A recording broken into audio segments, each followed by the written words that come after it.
भारत निवडणूक आयोगाच्या माध्यमातून यामध्ये मतदार पुनर्निरीक्षण याद्या या सुधारित पद्धतीने तयार करण्यात येत आहे। यामध्ये मतदारांचं व्हेरिफिकेशन, त्याचबरोबर त्याची खरी ओळख, मॅपिंग या ठिकाणी करण्यात येत आहे।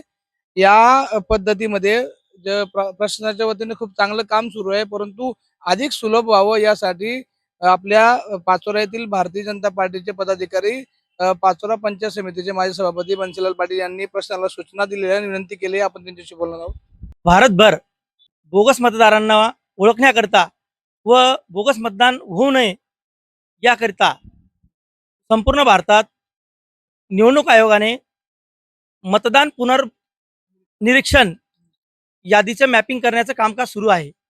कामकाज शासनाच्या माध्यमातून अतिउत्तम आणि चांगल्या पद्धतीने होत आहे, परंतु तरीही मी पूर्ण मतदारांना व नागरिकांना आव्हान करेल व प्रशासनास सुद्धा विनंती करेल की आपण या माध्यमातून जास्तीत जास्त शिबिरं घेऊन किंवा त्यातल्या स्थानिक नागरिकांना सोबत घेऊन एखादे 2 शिबिरं किंवा प्रत्येक बूथ परत शिबिर असो किंवा मोठ्या गावात शिबिर घेऊन त्याची जनजागृती करावी, जेणेकरून चुकून जे अशिक्षित मतदार असतील किंवा ज्या मतदारांना त्याच्यातलं काही सखोल ज्ञान नसेल किंवा जे सतत रोज मोलमजुरी करणारे मतदार असतील यांच्यापर्यंत न पोहोचल्या कारणाने या शिबिरांच्या माध्यमातून तिथपर्यंत पोहोचून मॅपिंगचं काम चांगल्या पद्धतीने होईल अशी मला खात्री आहे। आणि म्हणून मी या माध्यमातून तहसीलदार साहेबांना, प्रशासनास, निवडणूक अधिकाऱ्यांना एक निवेदन देत आहे की आपण या माध्यमातले अशी शिबिरं घेण्यात यावे।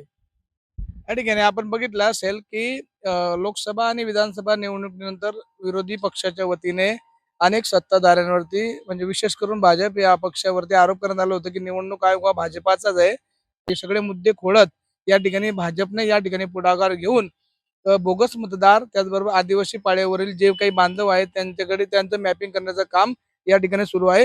विशेष करून हे ज्या मतदारसंघातून काम करतात तो मतदारसंघ आहे कुरंगी बांबुडगर मतदारसंघ। आणि कुरंगी बांबुड मतदारसंघामध्ये किती बूथ आहेत काय आपण त्यांच्याशी बोलणार आहोत। कुरंगी जिल्हा परिषद गटामध्ये 33 गाव आहेत, त्यापैकी 5 गाव हे रावेर लोकसभा मतदारसंघात आणि जामनेर विधानसभा मतदारसंघात येतात आणि उर्वरित इतर 33 गाव जे आहेत ते जळगाव लोकसभा मतदारसंघात आणि पाचोरा विधानसभा मतदारसंघात येतात। आणि त्या माध्यमातून येणाऱ्या भविष्यातील जिल्हा परिषद निवडणुकीच्या संदर्भानं आपण आपल्या मतदारांना जागृत करून आपल्या मतदारांपर्यंत आपलं पोहोचणं कर्तव्य आहे। या अनुषंगानं आपण ही मोहीम हाती घेतली आहे।